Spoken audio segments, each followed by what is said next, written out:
I just allowed your mic, Jess, so you can unmute yourself. Pretty sure.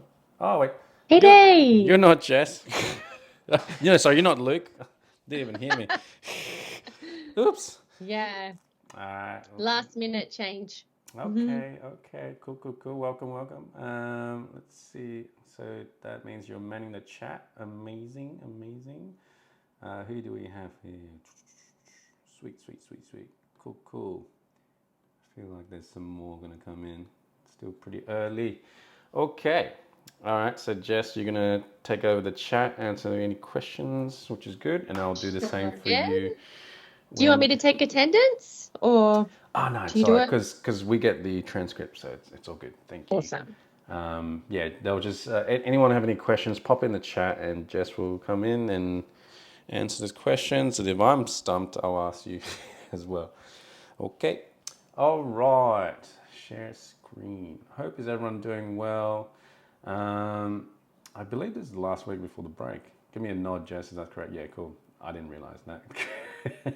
So, all right. Yay, break time. So, share screen. Okie dokie. Cool. All right. Okie doke. So, last week, let me sort out my microphone while my sound changes. Yes.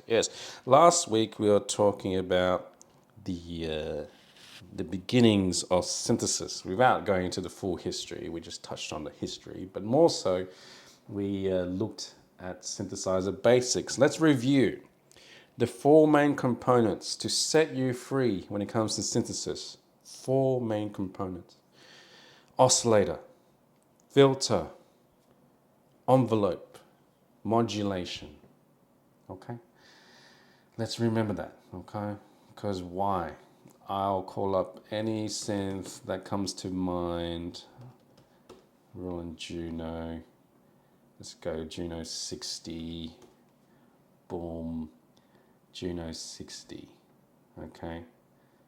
No matter what synth you look at, if you remember those four fundamentals, you'll be sweet. Okay? Look, DCO. It might be gibberish to you, but hang on, there's a waveform here. Sawtooth, square. Uh, I didn't get that. Could you try Shush, again? Siri. Um, sorry. Siri. I'm going to take my Apple Watch off because she's very needy today. It's not the first time she got in the way with my lessons. Oh, God. Sawtooth, square. um, That's your oscillator. You start there, then you get to your filter. Shapy. Yeah, get that timbre sorted. Yeah. This has two filters because one here, one here. Great. We don't need to remember what these stand for. Okay? Right? We see an F, it should mean filter straight away. We see an O, it should mean oscillator. Okay. Oscillator, filter. What's next? Envelopes. They're here. Great. However, on these old school analog instruments, in the case of the Roland Juno, Mini Moog, so many of them, even to these days, you do need to pay attention where these envelopes go. Because this one has a little switch. There's a switch here that says envelope, right? But currently it's set to gate. So that's going to behave differently. Gate, if you see that on some instruments, means that when you press the key, it'll make a sound. When you let go, sound done. Okay? Gate. When it's on envelope mode, it will pay attention to this. Yeah. Cool. The attack, decay, sustain, release. Let's review what attack, decay, sustain, release is. Attack, the time it takes to go to the first volume. Decay, the time it takes to go to the second volume. To sustain, the second volume. It's a volume value. Release, the time it takes to go to zero. That's all it is. Don't overcomplicate it, okay? All right. And when you use these become more familiar, okay? Now, what we touched on last week was envelope modulation or envelope modifying inside the filter as well. So you can actually send envelope values to the filter to shape it. Now, last week I think I Quickly showed you my little breakdown of blinding lights. So let me open that up again. Because we're basically going to go through the rest of the layers in that track. Save or don't save, I'll save it for now. And review some concepts. But if we go back to what I was saying at the beginning here, those are your main three: oscillator, filter, enveloping, and the optional modulation, aka LFO. Whenever you see LFO, straight away that should mean modulation. Now, I've had a couple questions, is why LFO? What's the point of modulation? Do I always need it? No, you don't always need it. But if you really want to get into your sound design and you want to make your synths do more, then modulation is key. Now, there's an analogy I forgot to mention last week, which I find does help people out. Think of an LFO or modulation source as a helpful robot hand. And the robot is essentially going, okay, what would you like me to do? Do you want me to work here? Or do you want me to work here? Okay, turn me up, all right? And what that robot does, it moves these values at that rate. Some of the more recent synths that we've been looking at over here, not only does it do it at whatever rate we decide, but it does it at different shapes. So you imagine this is over time, right? It's the same as a robot going wee up and down slowly, smoothly. Whereas if it's let's say rectangle, it's kind of like a jagged movement. Down, up, down, right? You get me? You can even vary the shape of this, which is great, yeah? Noise is the one that's kind of fun because it's completely chaotic, okay? If it's at a fast rate, it's essentially random. Great for sound design stuff, great for textural things, okay? Now, last week I played this. I hope this theme is okay. Yell out in the chat if the theme is too dark or something.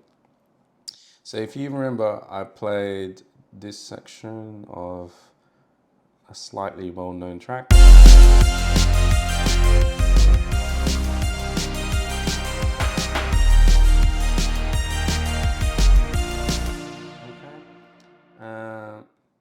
Sound okay, by the way? Give me a nod. Yep, cool. You never know. Make sure that's still recording. Yep, cool. So that was done with Synth 1, a freebie. It's great. And it was also done in analog. Just to show you the differences between the two. Same, but different. If I switch over from Synth 1 to analog, it still sounds good.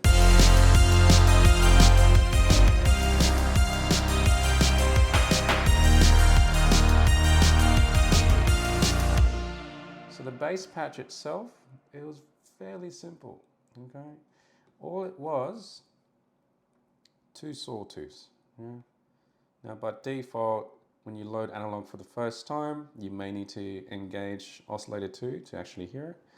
And then 2 sawtooths, one shifted down in terms of octave, just because it's a bass instrument, it needs to be fat, heavy, okay? And slight detuning, just to get that kind of width, yeah, that bigness. Without it, it doesn't sound as good. Listen to it as I turn up.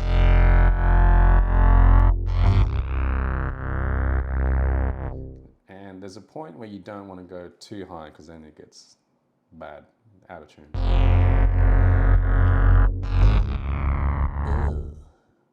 Goes up to 3 semitones. Maybe you want that for something, but it's not great. I normally, just rule of thumb, you know, my advice, stick to between 0 and 20, just about 30, I'd say. That's before it gets into inharmonic territory. Ooh. for this track, I only needed a little bit, so 7.17. But the key thing about this sound, and key thing for a lot of analog, old school kind of sounds, no modulation at all. I turned it off, turn it on here just to show you that shaping thing, but I'm not even using the LFO here. Okay, shaky, shaky, yeah, I'm not even using that. I'm just closing the filter a little bit, activating some filter envelope modulation, which, let me shake the mouse, come on, get bigger. No, I'm not going to do it. All right, this section here, hopefully you can see that. I'm closing the filter, give it some time, some 1 second decay time for it to close down. And this is where some synth nerds, for some reason, they associate synthesizers with cats. It seems like cats are a spiritual animal of some synthesized nerds, and that to me is the meow. Meow. Okay. Now, that's all good. Simple, all right? What's the next thing? Let's go to pad. There's 2 pads here, one low, one high. Okay. The low part is doing what I like to call the lushness, the warmth.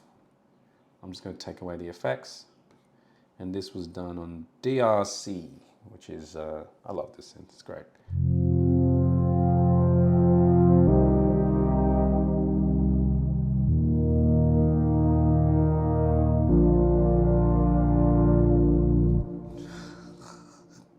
Just makes me feel good.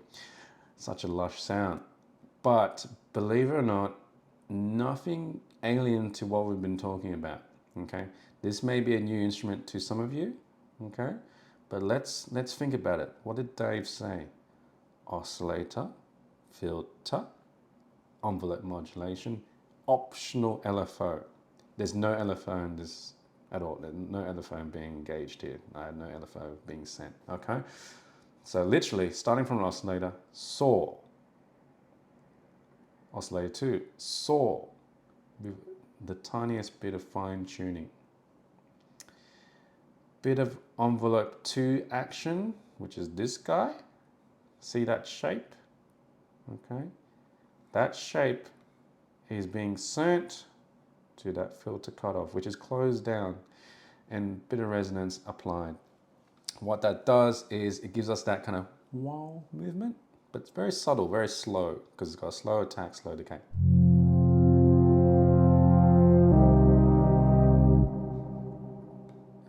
There's a bit of reverb too, and the onboard reverb to DRC is pretty special. It's pretty sexy, I must say. But beyond that, the overall envelope is this: fast attack, medium decay, long sustain. You need your sustain, otherwise it's not a sustained sound. Duh. Okay, and that's all it is really. Processing wise, cut out the bass, lots of it. Add some chorusing and sidechain compression, stuff that I'll talk about after the break. But yeah, let me engage this one at a time. Becomes this. It's gotta fit the mix, you gotta fit it into the music. Chorusing. Makes it wider. Sidechain for the pump. And you barely hear it in the music, but you feel it.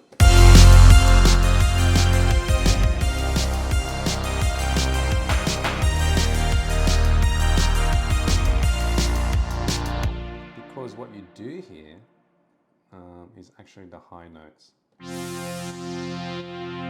which are basically the same shape. Yeah.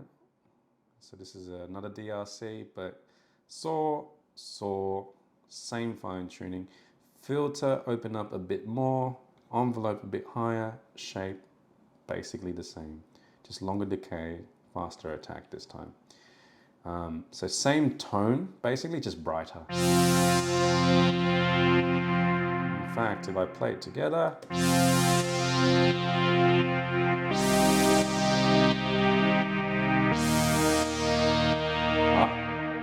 how's that off? we go.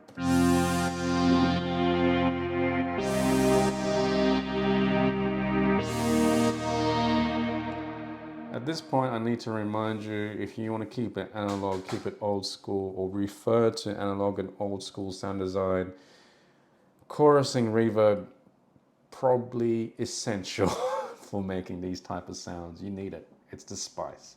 Make sounds bigger, not so stable and sterile. Create some natural, subtle movement with chorusing, reverb for space. That's the stuff that people like. That's why synthwave and synth-pop is, I don't know if it's still a thing, but it was a thing not long ago. Again, vaporwave especially, people got into it. People were referring to the 80s. This song, Blinding Lights, 3 years ago. It's not that long ago, okay? So people are referring to this sound. Yet, this would have been classic 80s style music for sure.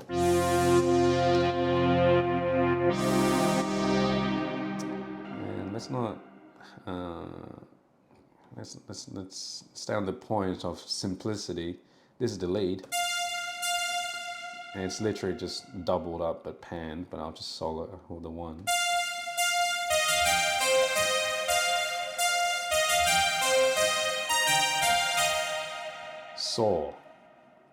Saw, fine tune, cut off, bit of resonance for the peaking out, just for that emphasis on that frequency range, which at that point is roughly 9K. So it's a little bit on the harsh side, but we want that poking through. It's the melody needs to be heard.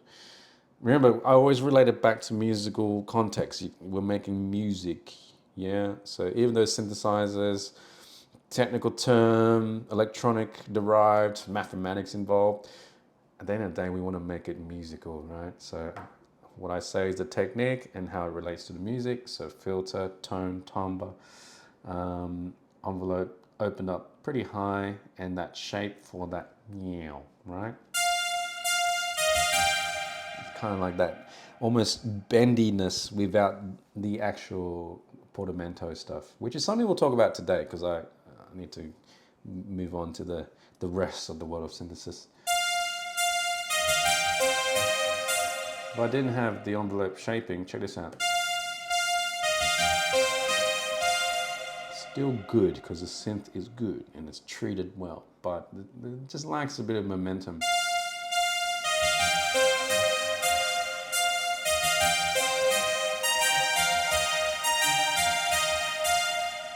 And I doubled it, panned one fully left, the other one fully right. Together, sounds like this. Oh, sorry, and this one's up a bit. This one, the octave is higher. Just making things bigger with simple tricks. So the right side has one octave higher on one of the oscillators, and the other one's one down.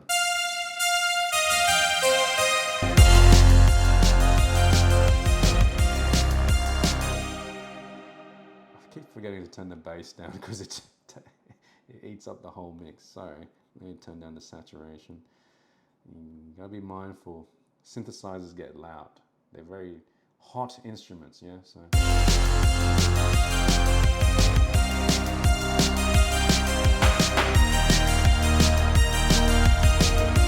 cleaner, that's nice. Okay. Cool. All right, let's take a step into something fresh. I've got a new live set. How am I doing for time? I said last week, 1 hour really isn't enough to talk about synthesis, but I'll do what I can. Okay, cool. Let's talk about the world of synthesis at large. So, what we've been focusing on is a specific style synthesizer called subtractive synthesis. Okay, why? Because you pull up a waveform, choose a waveform, turn it up, mix it, whatever, bring it in, and then you sculpt it using filters and envelopes. You're taking the waveform, parts of the waveform away to form this sound, right? I mean, an easy example. Let me just trigger this. Turn all the effects off. Subtractive synthesis, okay? You have your waveforms. Detune. What's it doing here? It's being naughty. All right, flipping over to analog. My computer's been very cheeky today, so I'm gonna have to move fast. Analog. Sawtooth, make it as big as possible with some detuning, like I said.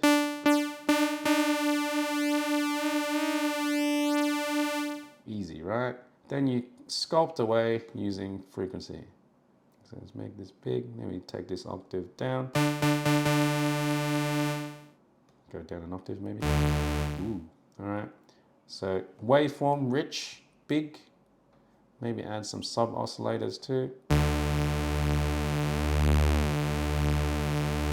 Actually, let's make one of them a square.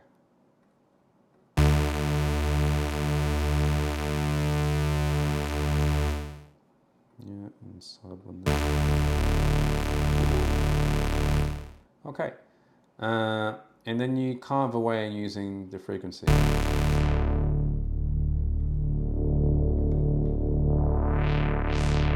And you shape it. Subtractive, okay? So many of these instruments, especially those keyboards we talked about last week, the Minimoog, the Jupiters, all that kind of stuff, the Junos, they are subtractive, okay? This day and age, what you likely see in terms of your budding laptop producer, you see tools like this being used. Serum, wavetable. Let's take the operator away. Vital. Free! This is free. If you don't get this, why don't you? It's free. Okay. Down a bit. Okay. I got a serum skin on this, so it looks a bit like serum. Let me change that so it doesn't look so serum-y. There you go, vital, okay? Just remember, in the free plugin list I provided on the Moodle, so my little curated list I recommended, this stuff lives there. This Vital Synth 1 is in there. I use it. I use a lot of freeware plugins and stock plugins just because I like them. Try and challenge myself not to buy every damn new plugin that comes out. Jesus Christ, I do that too often. We all been there. But yeah, this is free. This is not on the list now that I remember because I had the older version, the Helm, on there because I made that list like a year ago. So it's Vital is the new version of Helm. You'll see it. All right. Follow the links, you'll get to Vital. Anyway, these guys are all wavetable synthesizers. But hang on, don't they kind of look like what we're used to? Question? Look, basic shapes. Sine, saw, triangle, square. Let's listen to it. That's a sine. That's very sawy. Triangle, square, square, pulse width. Yeah? So, okay. So this looks like an analog synth, right? Because it basically is. It is somewhere between a subtractive synthesizer anyway, but it uses wavetables. But there's also more underneath the hood. You can actually get into FM territory if you want to dive into this stuff as well. So you can tell this guy to modulate that. Hang on, I'll get back to that. Don't worry about that. Okay. So wavetable. What's a damn wavetable? Well, wavetable means this. More options. That doesn't look like any typical wave, does it? Oh, wait, what's going on? Whoa. Ooh. And you can look at this in 3D form. This is where people get scared. Because this starts looking like a missile launch thing. Wow. So what's going on? And why are people using this? Well, let me tell you. First of all, it does cover analog ground. So you can use your typical wave, sine, saw, all of that stuff, yeah. But the difference is this. Analog synthesis is derived from using electricity, right? Using mathematics and electricity, applied mathematics, what you get is taking pure electrical current, going through circuitry. Oscillation is a tuned harmonic frequency value, of course. That's why we can hear the stuff. When you hear sawtooth wave, for example, when we hit a note on a keyboard, an analog keyboard, we're hearing the oscillations, so the vibrations of a sawtooth wave, which we kind of hear here too. But the difference is this. While this is oscillating, the difference is that there are no natural variances. That's why this thing is perfectly in tune every time. So this is a snapshot of a sawtooth. And what you're seeing when I switch it to 3D mode is, think of these actually occurring right after each other. So think of a bigger wave file, like literally an audio file, and it's got a sine, and it goes to a sword, and it goes to this, okay? So this 3D view of a wavetable just shows you a larger audio file, and this is the sequence of it, okay? Right? So it's basically derived from sampled waveforms. Technically speaking, they use a thing called single cycle waveforms, literally a single cycle waveform. So it's not quite analog, it's similar but not quite. It's a bit more static. But what you could do with Wavetable, which is interesting, is that, well, first of all, you get access to wavetables that, you know, that don't exist in analog land. And the beauty is you can sweep between them. And for those who are eagle-eyed and understanding the basics of synthesis more and more, you'll notice there's LFO here, and it has the option for you to put it somewhere. So I can put it on the filter. That's a typical LFO modulation. So when I hit a note, it's going to do something. Okay. And this is, by the way, this is why Serum is so popular, and now Vital and Phase Plant and those other companies. Multiple LFOs. We got quite a few here. So it just means more options. People like options. Okay. But what's kind of nice is that you could also put it on the wavetable. Let me slow it down. Play a chord maybe. Like instantly interesting, right? Chorusing, reverb, rudimentary stuff. Let's add that on, make it lush.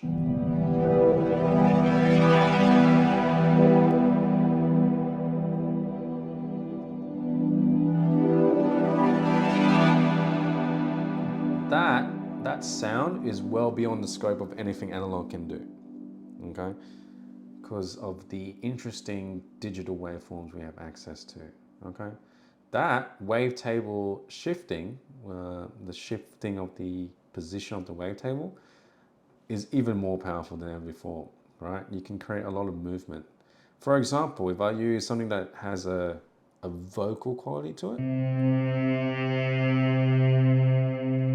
let me shape this a little bit here, take it off sync.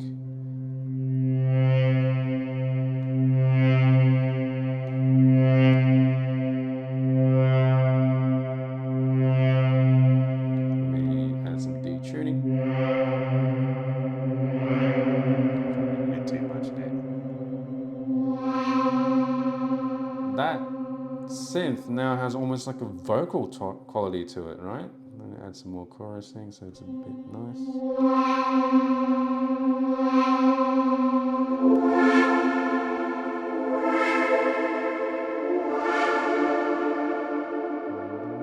So you start messing around with the LFOs.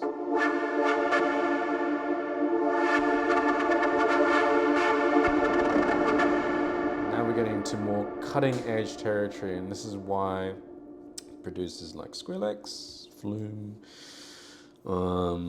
Quiet Bison, you know, Overmono, these, even Bicep to a degree, although they're probably more analog-y stuff. Definitely any EDM or DnB producer, guys like Imanu, Noisia, these sort of producers, they'll be all over this because it's a chance to make very fresh sounds. Like when I'm talking about that, I mean, let's say we went down a bit. Let's turn this thing off.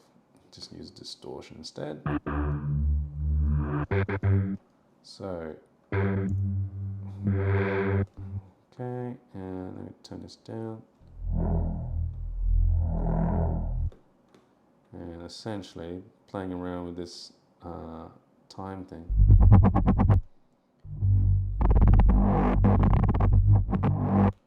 Instant EDM kind of stuff, or D&B kind of stuff.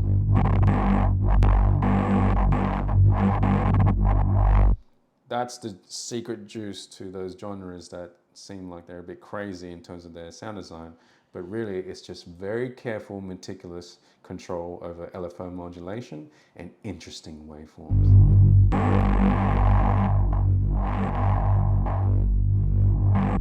Actually, let me change the shape here.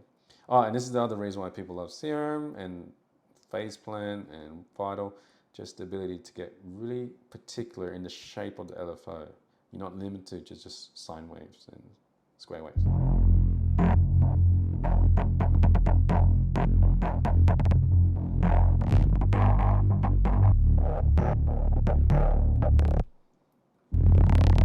Ooh. Yikes. Maybe too fast.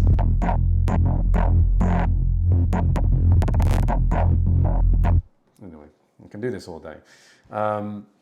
You hit record, you record a whole passage of that, literally with just one note. You cut it up, instant, like contemporary dance music in the world of bass music in particular. But yeah, you can do all sorts of this, pretty powerful. But notice that the workflow is very much subtractive as well. So even though I got crazy waveforms going on, wavetables, I'm working in a subtractive way, taking away certain elements, sculpting the EQ, modulate. I haven't even touched the envelopes yet, Jesus. Better do that. No, you get the gist. Get too carried away. Let me go to wavetable, same, different. Yeah, it's got different wavetables, but it's got the basics as well. Wavetables comes with Ableton Suite. The most recent synth that Ableton included into their library, like as in their stock library, and probably one of my most used synths because they sound great. Ah, no. Here we go. Ooh. Let me show you how quick it is to make something interesting. Sawtip, detune, instant. I'm zoomed quite out. Let me go unison. And the juice of the modulation section here.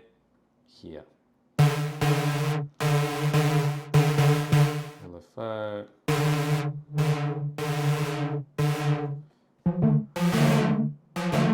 Alright. Let me change the rate here. Add some nice lush reverb.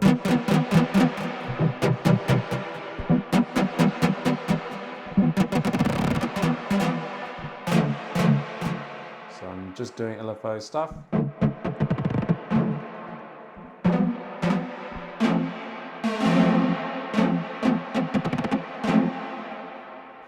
I mean, how is this bad sounding? Like, it's interesting. I haven't even touched the more weird waveforms yet, but actually on the note, if I go to here, there's a lot more options here.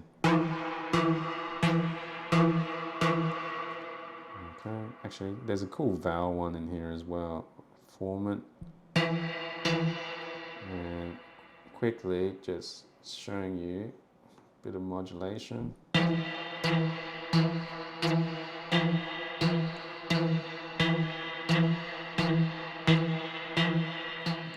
Okay, and then here we go.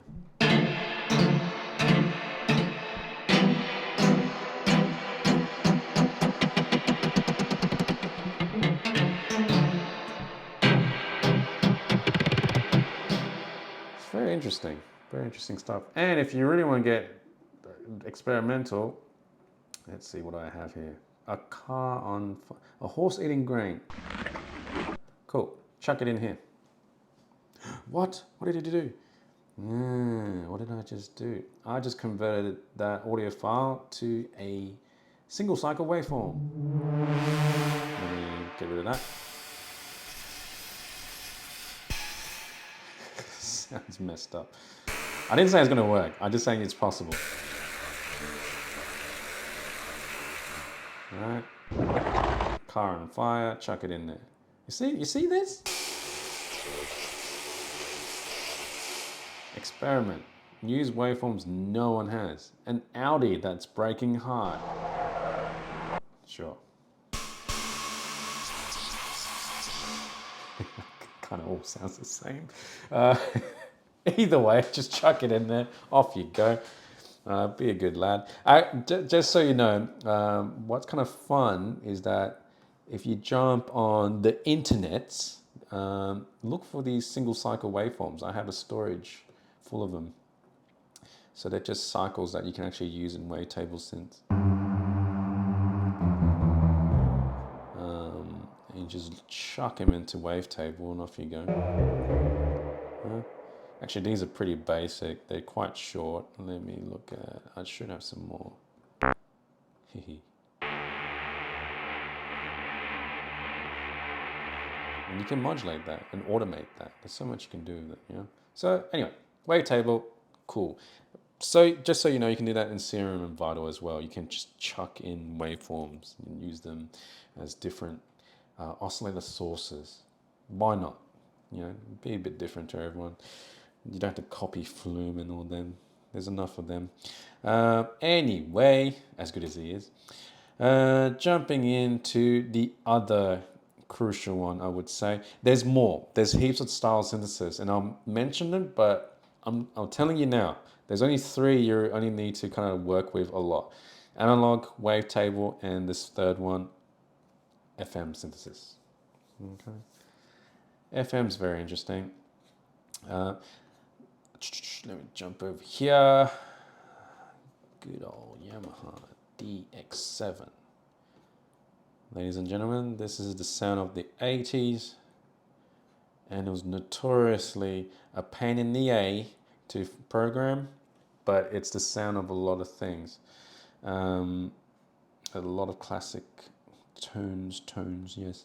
When I say pain in the butt, I mean, if you want to go to the envelope, you press there, then you change the value there. Oh God. You go to the operator or the oscillator, whatever, click that, then move that.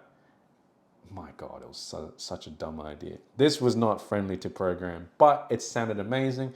I'm going to trigger some of you here. If you anyone here played Mario 64, the kind of the infamous sound of this.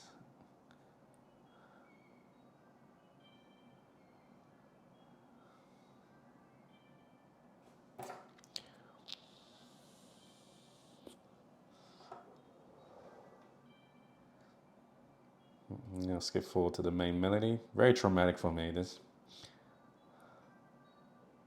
Oh, true. Sorry, Dave, your sound's not coming on. Okay. Some of you just need to see that and you know what I'm talking about.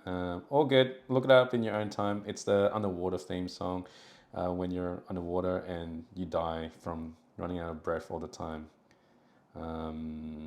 But just to give you an idea, that preset lives inside Ableton, the old FM piano. Oh, I got hectic reverb on. Here we go, take that off. I can't play that melody, but if I did, I'll curse myself. All right. FM's interesting because how it works is that some of the terminology is different, but they're the same, okay? So let me go to fresh operator. Instead of oscillators, they call them operators. Why? Because of Japan. Blame Japan, okay? And how they work is they interact with each other. They modulate. They work with each other. Currently, it's working in this way. This guy talks to this guy, talks to this guy, talks to this guy. What does that sound like, though? Basic sine wave. Look what happens when I turn them up. I'm literally just turning them up.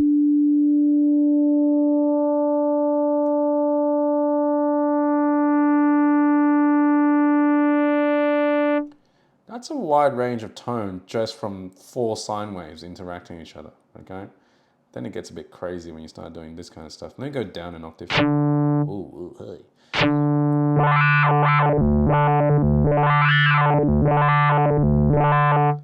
I mean, doesn't take much to make interesting sounds with this, really. And by the way, this behavior, one talking to this guy, to this guy, to this guy, is dependent on a scary word called algorithm. For you, all you need to know is you can change the behavior, and all you got to do is change them and listen to it. There's no secret here. You just got to try.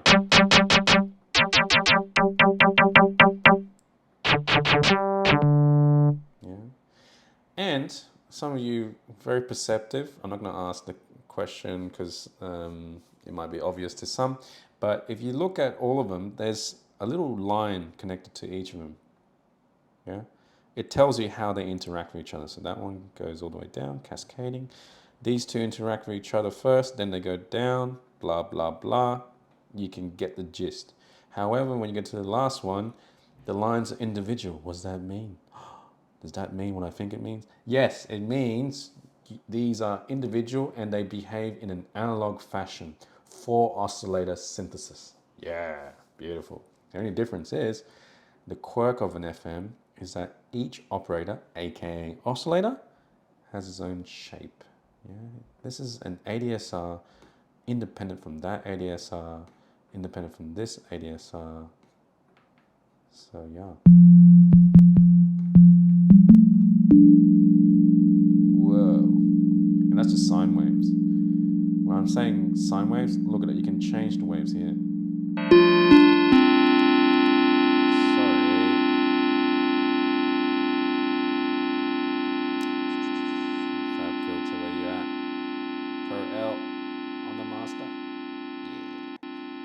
And that, my friends, was a 60-second long envelope. Jesus Christ. Sorry. Very cool, right? Very quick and easy to make some classic sounds with this. For example, analog kick drum. Yeah, you just need one oscillator for that. Switch to sine. Turn on this pitch envelope. Go down, and then change the shape. So don't really read release, no sustain. Add on some saturation just to get that punchiness, the crunch. Turn the soft clip on, we don't want to hurt anybody. It's pretty good. If you want to get that 808 tone, then get yourself some decay. And you know what the advantage is of doing this in synthesis? I'm playing the keyboard, it's in tune. Pitched 808, anyone? That's an instant kick bass. Nice, cool. And what was that? That was literally one oscillator or operator in this case. Shape, pitch envelope, done. Some effects to make it tastier. Cool, right? What's another thing I can do? I can create the classic Reese bass. So let's change the algorithm to this. You can use any algorithm. Reese bass, it's in the notes. Oh, it is, square, saw. Okay, turn it up. Oh, I'm a bit low. Let me turn this pitch rod off. Let me pitch this down. Oops. Saw, square, what am I doing? Get rid of that, cool. And sounds like a rave song. Actually, no, sorry, I need to be this mode, sorry.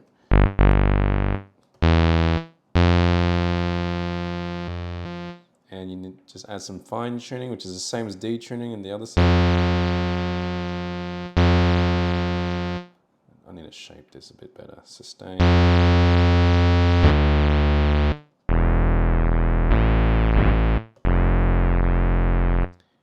And the reason why it's called Reese is because back in the day there was a certain artist, Alex Reese, but also classic Kevin Saunderson kind of music, and heavily used in hardcore rave music as well, early techno as well.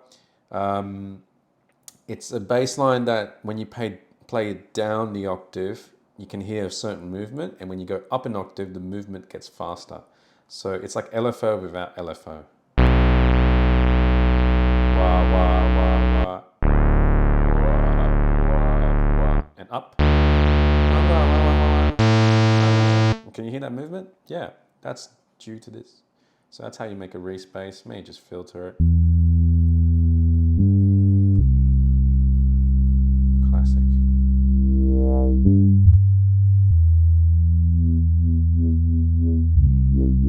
I'm just moving the filter in a tasty fashion.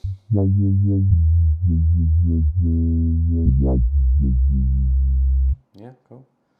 Nice, huh? Very cool. Very good for sound design, very good for certain sounds. Lots of cool presets inside the Ableton stock library. Plus you can get some third party. Just for those who are interested, the sound of house music is basically this. If I can find the organ, the house bass, here we go. Yeah. Down. How about this one? Ah, that's a bit better. Anyone know how to play the Show Me Love melody? Ooh,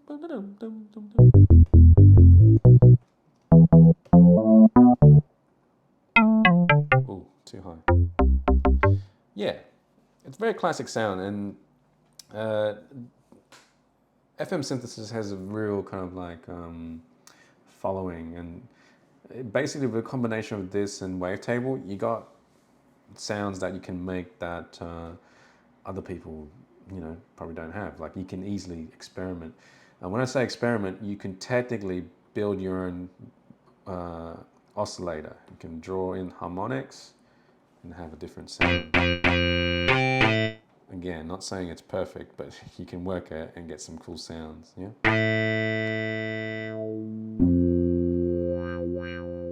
And I like the pitch envelope in here. It's very wide and very shapeable.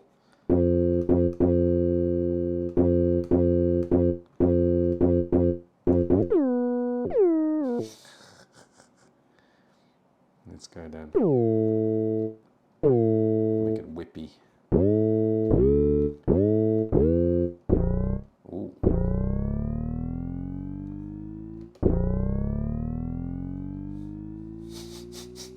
That's a lot of fun. It's great. You can do all sorts. Eh? I won't focus too much on that because I realise there's not a heaps of time to talk about FM. Plus, I'm running out of time, I'm pretty sure. Yeah, not good. Let's go into some practical applications. And also, the double whammy of today is realizing why there's so many instruments in the market, just like how there's so many guitars, which is weird because it's just strings and wood and pegs, nothing. On paper, it shouldn't be anything esoteric, but it is because each instrument has a tone. Even in software, every instrument has a tonality, has a style. To prove this, I'm going to play a certain theme. It might be recognizable to some of you. And the theme is technically only 4 bars long. Okay? But they are being played on various devices, which I'll talk about. But anyway, let's hear it. Oh, am I soloing something? Yes. My bad. Oh, okay, here we go.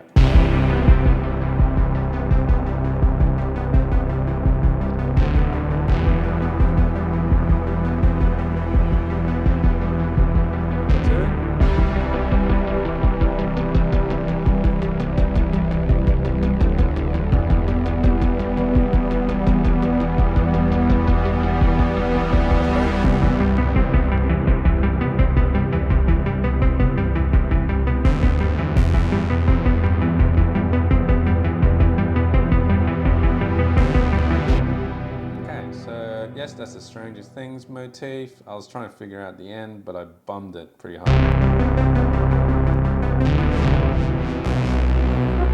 So bad. I'll fix that at a later date. Anyway, I tried my best to recreate it, but got pretty close. Just for those who are interested, just an 808 kick drum core kit, just a basic 808 core kit, doing the heartbeat, bit of filter, Okay, just to muffle it. Now the arpeggio, it was being played through a, what's that? Wavetable, analog style, and Sylenth, an old school EDM-y friendly virtual analog synth. Okay, so I'll just solo just the arps, and they are set pretty much the same as each other, but notice how the sound changes a lot. This is vital.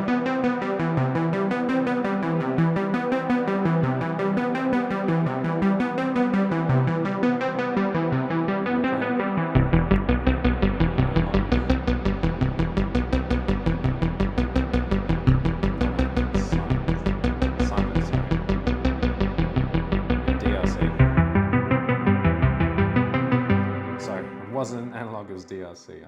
Analog was, I think if we had more time, I would build the patches from scratch. But either way, DRC. To me, I think DRC sounds best.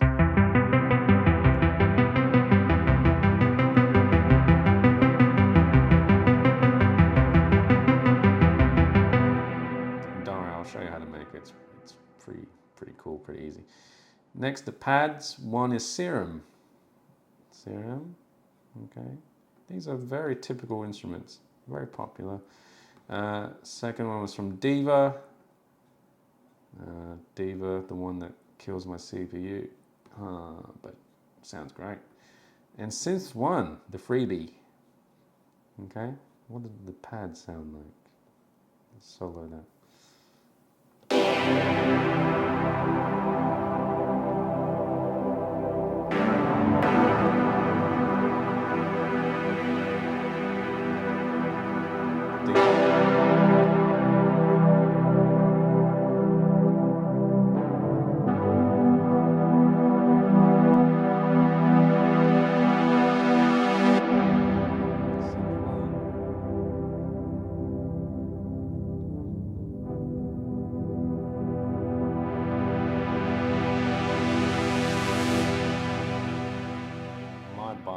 I prefer the Synth One.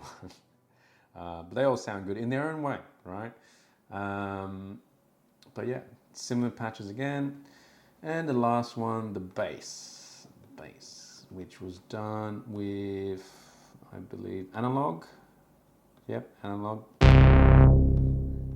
Never disregard analog. It is good. Takes a bit of work to get it sounding as good as others, but it's good. Sylenth One again, the EDM bro synth back in the day. Also, sorry, Dave, one sec. If you do have time, I know we've only got a bit more time, but there was a question about maybe you showing them how to automate a parameter in a synth. Yeah, for sure. I did say just then that you were there was an automation on the frequency filter, but yeah. Yep. No, definitely I'll go to that because wait, let's see, what's the time? Oh my God. Okay. Yes, Monarch. Monarch is a bass instrument, basically modeled after the Mini Moog. That's why it sounds great and massive. But Sylenth One and analog. Okay. Anyway, you get the gist. So let's see. All right. So I have analog here. Solid. Hey. Sorry. Let me just solo that. Turn it down a bit. So the trick to getting that sound is obviously the arpeggiator. We'll talk about MIDI tools and stuff in the near future, but just a quick little demo. Up and down, 16th rate. Done. Okay. Sawtooth and square with the slightest bit of detuning. You can always hear the tone already, but obviously the juice is in the envelope settings. So bit of release, bit of decay, and same with the filter. No sustain, some decay, some release. Close the filter a bit. Now, obviously, if I set this and leave it, this isn't going to be as interesting as what you hear in the theme. The real key was the fact that there's some automation going on, because how the theme was made, it was played on a keyboard, which for the Moog, for the arpeggio, it was the Mini Moog doing the arpeggio thing, and the key was automating this, or they would have recorded it live, but automating is the same thing. There's two ways to automate. I can hit record, keep this button on, this MIDI overdub button on, and move this. Why I turn it on means I can keep the data, the notes here, and record on top of it, no issues. Okay, now anything I can turn, I can record the automation for. This is the manual way, right? So let's do it.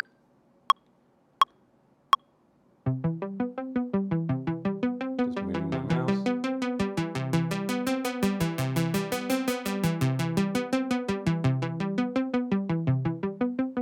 Just using my trackpad here. And that's it. Play it back.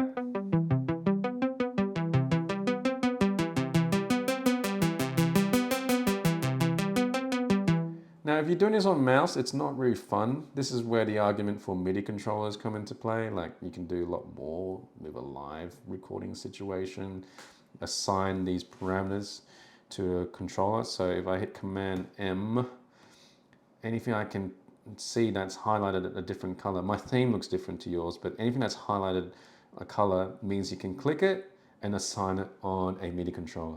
In this case, the only thing I have is an MPC, which is a standalone thing, so by the time I turn everything on, it won't work. We'll be out of time. But if I click that, move something on a MIDI controller, I can assign it to a MIDI controller and then move that. So that's called kind of like live automation recording. Now the other way about it is to just draw it. And my trick is this. Click it, move it around so you can see it working. Go over to the line now, make a point, make a secondary point. The more points you make, the more finer your detail gets. So let's just say I want to go up and down. Click, click, drag. Click, click, drag.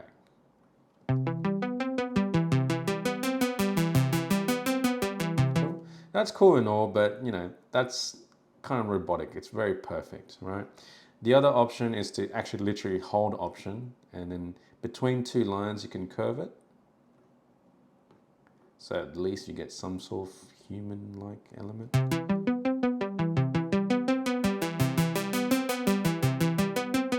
me add some reverb. You've got to have reverb with the Stranger Things stuff.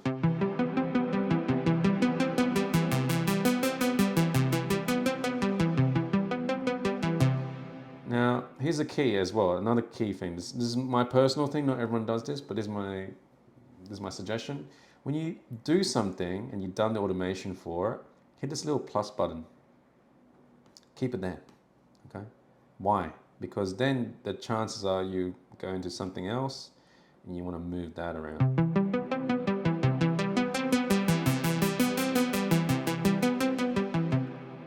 And the Stranger Things theme is a perfect exercise of simple melodic musical elements, but a superb exercise of change, automation, modulation over time.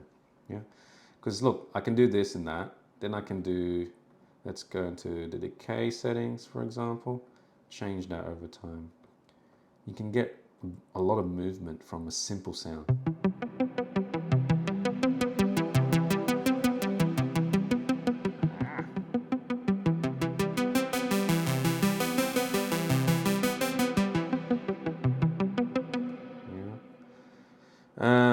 And then even more so, and add, go nuts, right? Very powerful. You can modulate anything, automate anything. So even the AMP envelope, all right?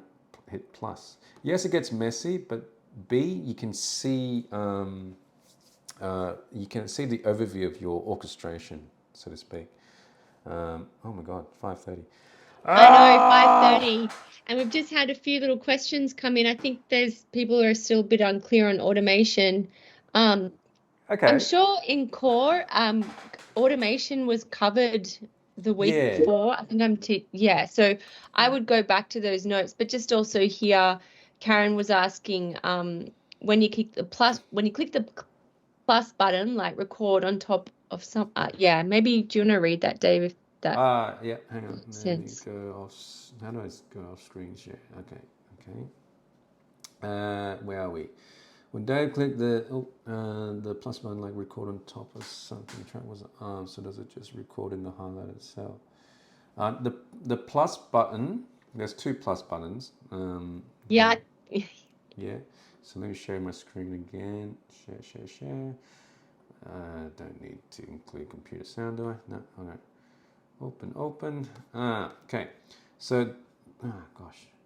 The top one is MIDI overdub. So what happens when I have that on? Whatever track I'm recording on, I keep the information that's already existent there. Watch what happens if I don't have that.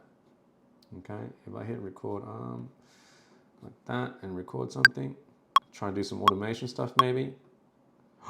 What's it doing? No, why is my notes being wiped? Because you don't have this on. You need MIDI overdub on, because that will then keep your data, your performance there, and then I can do all that stuff as well. Okay.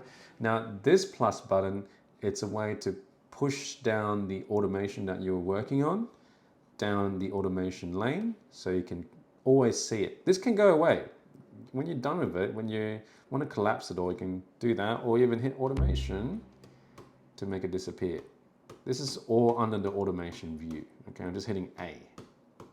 Okay. But I like doing my multiples, like seeing what I'm doing, just to keep track. Because otherwise, the reason why we do this is because of this.